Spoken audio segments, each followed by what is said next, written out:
Salut, c'est Tom et aujourd'hui on va parler des vêtements en vélo.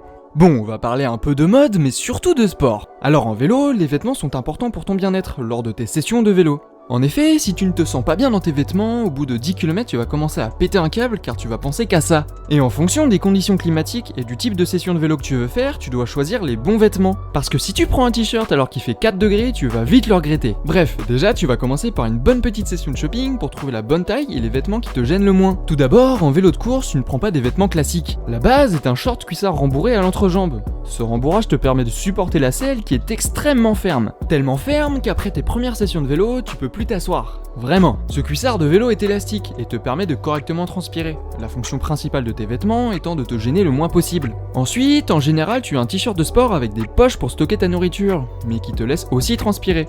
Bon ça, c'est la tenue d'été. Mais quand il fait moins beau, tu peux aussi mettre une veste de pluie ou un gilet coupe-vent qui a l'avantage d'être léger.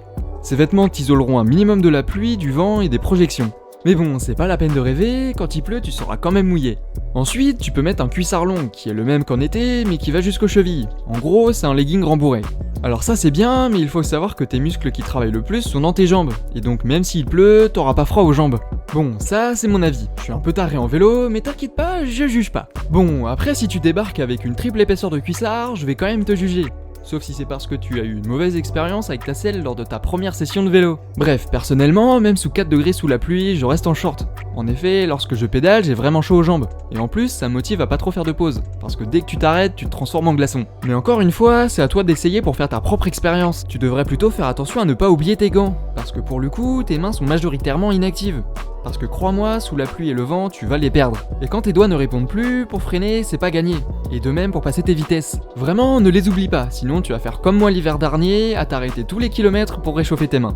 Tu peux même moduler tes gants en fonction du temps. Il existe des gants ouverts au niveau des doigts pour l'été et des gants classiques pour l'hiver. Après, il existe des accessoires comme des cagoules pour ceux qui ont froid aux oreilles. Ça se met sous ton casque et c'est plutôt pratique. Ainsi que des manchettes pour éviter les coups de soleil. Bref, il existe plein d'accessoires pour t'aider dans ta performance. Par conséquent, avant de partir faire ton petit voyage de vélo, tu peux prendre une petite veste de pluie au cas où, avec des gants et quelques accessoires. Ça prend pas trop de place et c'est vraiment utile. Comme ça, le jour où un orage surprise apparaîtra, tu seras préparé. Et au passage, tu me remercieras et tu iras t'abonner.